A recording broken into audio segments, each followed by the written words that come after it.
All right. So, oh, my mother-in-law. Hi. All right. Have a family Zoom. Okay. So this week's we're gonna talk about past few weeks. We've been talking about. Can you hear me? Okay. Yeah. Okay. Past few weeks we've been talking about Sirius Homer and Jason Shaney and whatever. So this week is kind of a gap week before we get to Shavuos. So we're going to talk a little bit about this week's Parsha and connect it to the time that we're in this first summer and the week before Shavuos. So this week's Parsha, this week's Torah portion is Bamidbar, which is the beginning of the book of Bamidbar, the book of Numbers, as it's called, and it's called that in the Midrash as well. Called it Sefer HaPikud, and the book of Numbers, the book of counting. And the reason, obviously, it's called the Book of Numbers is because the Jewish people are counted twice in this Sefer, and once now and once in Parshas Pinchas, if I'm not mistaken. And this week's Parsha talks about the count of the Jewish people and it divides them into flags and all very exciting stuff. So this week's Parsha is actually always before Shavuos. Always. It can't be that Bamidbar is not before Shavuos. Sometimes also Parsha is not always before Shavuos, but for sure Bamidbar is always before Shavuos. And um, so the reason brought down why this Parsha is always before Shavuos is because in last week's Parsha, talks of in Parshas Kosai, there's a post which is also always before Shavuot. It talks about the curses, ways, and then blessings, and then it discusses the other way, right? What happens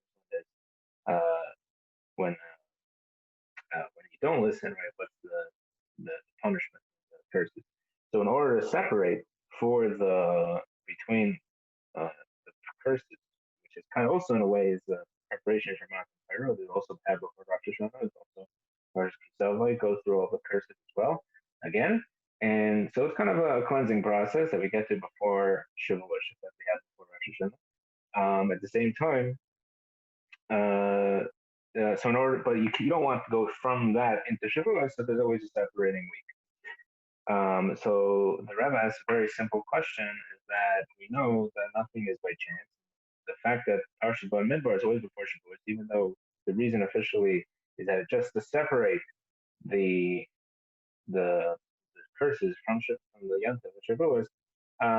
Nevertheless, there must be a good reason why that this is the parsha, and not just this the parsha. You starting a new sefer. The whole idea of Chumash Hapikudim, Sefer Hapikudim, of the book of Numbers, the book of counting, also has to be connected to the idea of Shavuot. And we see also that the idea of Shir Omer is also uh, is also connected to numbers, right? Counting. That in order to get to Matan Torah, in order to get to the giving of the Torah, we're counting up, right? We talked about that 3 years ago. We're counting upwards towards the giving of the Torah. So we see there is a definitely a connection between counting or numbers and excuse me and the giving of the Torah. So we know why do we count things? We count things to make them precious, right? So it makes sense that okay, we're counting the days. That's kind of the idea of counting, right? It shows on the specialness of a thing. So that's why we count things. However, the problem with saying that idea that we're counting the Jewish people in the case of this week's parsha is that they're precious. Is that that's not what makes them precious. It's the other way around. They're precious, therefore they're counted. And this concept is described in halacha that there's a concept called davar shebaminyan ein a, right? It's something that is counted can never be nullified. So, but here's the example. Last example is you have a steak, right? Nobody forgets about a steak, right? How can nobody ever forget about a steak? Because you know how many steaks you have, right? Ground beef, let's just say, take an example, it falls in a pot. Oh, a little bit. If you have enough, 60 times usually, right? It could be, you could say, okay, nobody cares about the ground beef anymore, right? It's gone. But when it comes to a steak, no matter how much you have, even if you have 60 or 1,000 times that amount, no one there's a steak in there. There's a steak, right? It's a discernible amount. It's a countable type thing. So, however, so in halacha it describes this. What if you have some things, or sometimes you count them, sometimes you purchase them by the number, and sometimes you just buy a bag of them. I can't think of a good example. I'm not a good shopper, but there's certain things that sometimes it comes, you buy them individually, right? I have, let's say, avocados. It's not something that would ever be contractual usually, kind of hard. But let's just say, right, sometimes you count it, right? You buy them each, and sometimes you buy them in a bag, or whatever it is. So, but when it comes to, so the question is something like that, can you be nullified, right? Because this time I bought it individually. I bought one avocado. Let's just say, take an example. This avocado is Shemitah avocado. Okay, that's a good example. So now the question is, do I have to? Can it become nullified in the whatever else I'm making? So the halacha is, and Rabbi Yechon, I believe it is, and the Gemara explains that no, it's always nullified. Why? Because why do you count it? Why, not because you counted it, that's what makes it special. Something special has a count, right? So for example, let's say diamonds. Why do you count diamonds? Because they're special. Not, oh, let's make something special. Let's count it and it becomes a diamond, right? That's not the way it works. So because of that, we see that the counting itself doesn't make anything special, right? So you're saying the Jewish people are counting, and that shows that they're special. Very nice, but that's not what makes them special, right? So, and again, the idea that we're counting Jewish people is because we don't want them to become buffalo. We don't want them to become nullified, right, amongst the other nations, right? The Jewish people were a small nation, right? So we don't want to be nullified, so that's how we count them. But that's not what makes them special, right? So in order to explain this, we have to um, understand what changed at take a step back. What changed at Matan Torah? What changed at the beginning of the Torah? Right? We know that before the giving of the Torah, there were mitzvahs as well, right? God gave the Jewish people mitzvahs in the land of Egypt. Our forefathers, there, Abraham, Isaac, and Jacob. They also did certain mitzvahs. And the way it's explained in Hasidus and Hasidic philosophy is that before the giving of the Torah, the world was not a proper receptacle for a mitzvah, and therefore it had no permanence and nowhere to go. Right. So you did a mitzvah, was a spiritual idea, it was a spiritual concept, even though our forefathers were very spiritual people, they could do something spiritual, but it stayed in the spiritual realm. It had no effect on their day-to-day life. On the physical, it took no hold on the physical. However, after the giving of the Torah, that now all of a sudden physical things could become holy, right? And that obviously culminated with the Mishkan, the tabernacle, right? The Jewish people were actually able to bring God's presence into this world through the tabernacle, right? That was part of the process after the giving of the Torah. So we see that actually after the giving of the Torah, we could say that there was God's glory was in the tabernacle, in the Mishkan. So there was a change, right? That all of a sudden now godliness could reside in this world, and we could say, and we could say that the truth is that this is exactly why the Jewish people had to be actually recounted. Even though, as we said, the counting itself is not what makes the Jewish people special, but in order for now that the Jewish people have changed status, and now we're saying now that you could do a mitzvah, you could do something good, and it can have a stay in the physical realm. In order to make the Jewish people's whatever makes them holy, right? That spiritual idea that makes them holy. Now we have to bring it down here. So Hashem actually counts us after the giving of the Torah in order to make it a physical idea, right? So no longer it's a spiritual idea. No longer it's just about the neshama. No longer just about the soul. Some sort of spiritual idea. Okay, in the spiritual realm, Jews are special. No, down in this world, Jewish people are now special, and it's going to take a hold down here. And continuing on that idea, in this week's Parsha, when the Jewish people are counted, they're counted, it's very specific from year 20 years and over. That's the age is counted. So again, if you're saying that every Jew is special, right, then what about 19-year-olds? They're not special. What about 18-year-olds, right? We know children are special. So what does the Torah define? What is 20 years old. The Torah says 20 years old is Kol Yotzei Tzava, anybody who is military age. Um, so, and if you translate that a little more literally, it's actually anybody who goes out, essentially. And really, this is the idea that now that you, in order to affect the world, in order that you're able to affect the world, you have to be counted, right? There has to be a hold, a physical hold. Because a person, until they're 20 years old, they focus on themselves, right? Their own education, their own betterment. Once a person is 20, there's that shift. There's you become military age, they go out into the world, they get married, etc. Right? So all of a sudden, there's a shift that they're they have to go affect the world. In order to affect the world, we now have to bring the spiritual idea and make it a physical thing. So that's why specifically it was people who were 20 and over. Okay. Now, at the same time, any questions? Make sense so far?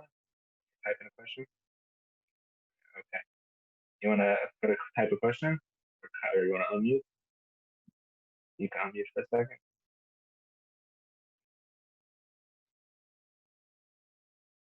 No? Can I unmute? Okay, Is yeah, it okay? Sure. Yeah, you're good. Yeah. It's only men you're talking about, the 20-year-olds, right? Yeah. Not women. No. As military age. Military doesn't apply to women. And again, you could say, women. I don't, the Rebbe doesn't say this, but maybe you could even say that really that women are also internally focused, right? Women are the Akaras Habayis, right? They're internally focused as well. That's why this counting is specifically to the outside, right? Again, it's now we have to face the world. 20 represents this idea. Now we're going to face the world. After Matan Torah, we now have to conquer the physical realm. That's why specifically it was men 20. That's my own idea. I think it makes sense. That okay. I didn't see that. Okay. Thank you. Sure. Okay. Okay. So now the question is, at the same time that we're, not the question, but at the same time that we're taking this idea that we're counting, right? We're saying in order to be counted and as a group, you're joining a group, right? We're saying, right? At the same time that we're making the Jewish people into a group, right? By counting and telling the numbers, etc. We're also saying that the counting has both ideas. Not only is you're part of a group, so you're all kind of the same. At the same time, there's that element of the individual, right? That every individual is valued, right? Only you were also counted, right? We didn't count, trees. We counted you. So that shows that you're also physically that you are also individually individually important. So now the question is why are we basically what are we doing by counting? Right? You're part of a group. At the same time, we're saying that you matter, right? That you're important as an individual. And the truth is that when we're counting, we're looking at the Jew as we're looking at the Jew as the way he's a Jew, looking at his neshama, right? Not just his neshama, we're looking at his etzem neshama, his essence, the highest level of the neshama where everybody's equal, right? Because there's no difference when you count, right?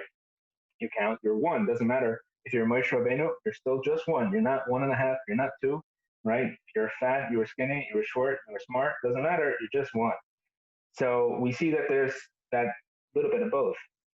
And so the question is, so what are you gaining by counting, right? What is the Jewish person gaining by being counted? And the truth is that when we count, that on a person has his own spiritual service of Hashem, right? So when he's focused on his own individual capabilities and his skill set, right?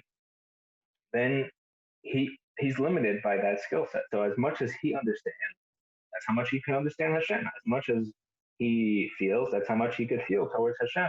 But he cannot get out of his own realm. However, when we count the Jewish people, and we say that you are one, you are two, it doesn't matter. We're saying that we're looking at you as your neshama, looking at your soul, looking at the soul the way it is on high, the way it is connected to Hashem. So it doesn't really matter.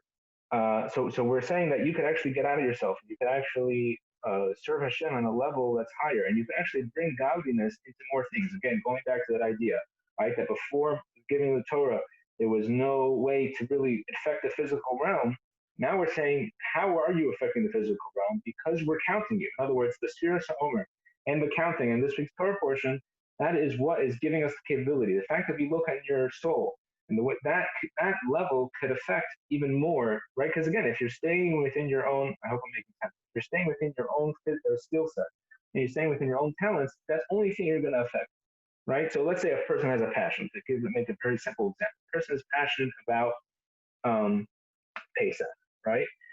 So a person passionate about Pesach, and that he loves Pesach, and he does the seders with such fervor, and he learns all about it and everything, and he's totally. As soon as Pesach is over, he loses that, as we say in Yiddish, that geschmack, right? He loses that flavor, and his service of Hashem kind of takes a dip, right? I think most of us have that. We all have our things, most right. And after we have a big high, a big holiday, or a big mitzvah that we do, our regular davening the next day doesn't really change, right? You hope, you try. There are definitely things that stay the same, right? Because you're basing it on your talents and your skill sets and your emotions and your intellect. So you kind of get stuck in that. Spheres Homer and the counting, Spheres Homer is the exact same thing. I didn't explain it, but basically Spheres Homer is the same thing where we're looking at every single day is only one day. There's Yom Tov in those days, right? We have 3 days. Yom Tov is in Spheres Homer. They only count as one. Chol HaMoed only counts as one. Rosh Chodesh only counts as one. Lag BaOmer, Pesach Sheni, etc., etc. Every single day is only one. And we're saying that you could bring the same excitement that you have in those special days, you could bring it into the regular day-to-day activities that you do, and you could bring godliness into those days as well. So even a regular day, right? That's not Holiday, that's not Pesach Sheni, that's not Pesach. You can have the same spiritual high because you're not focused on yourself. You're focused on Hashem, right? You're focused on your neshama, and the way your neshama is on high. So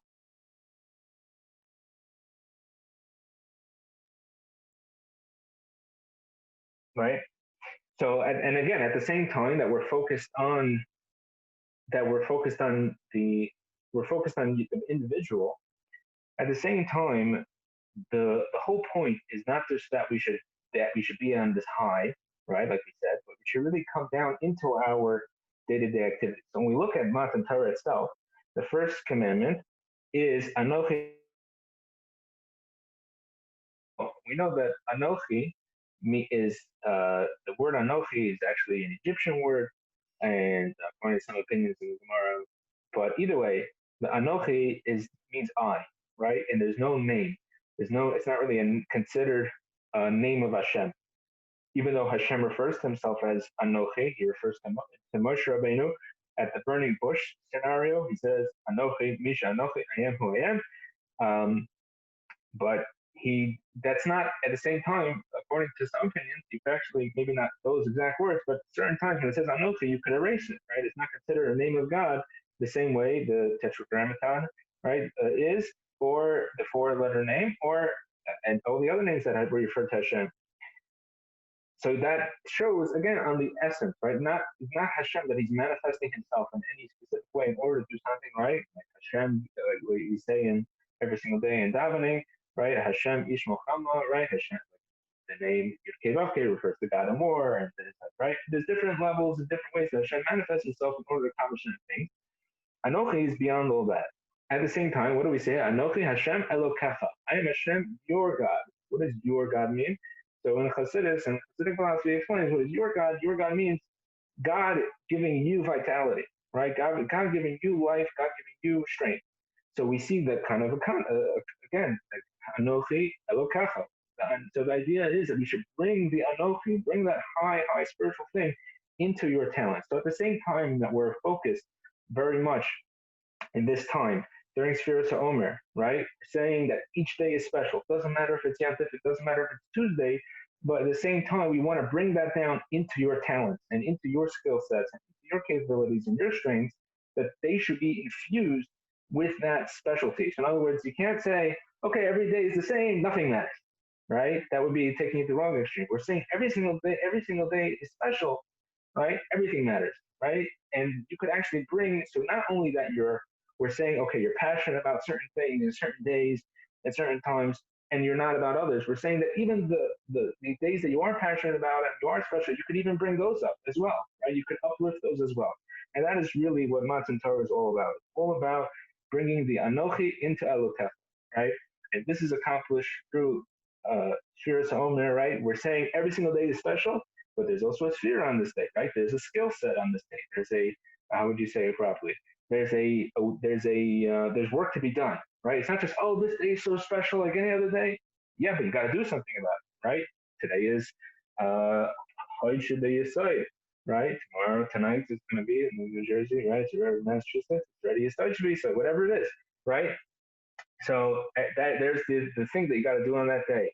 So that's the idea that we could take that power, we could take that gift that Hashem gave us of our neshama and use it properly and use it in order to get to that idea of the and bring it into our day-to-day activity. So that no matter what we're doing, we can bring Hashem, right? Like it says, that we can know Hashem in all our ways. No matter what we're doing, if we're eating, if we're drinking, like the Hayom Yom, it says, right, escape the chassid, esta chassid, shlach the chassid, which means there goes a chassid, right? When he eats, he's a chassid. When he sleeps, he's a chassid. No matter what the person is doing, he could be connected to Hashem, right? That's the idea.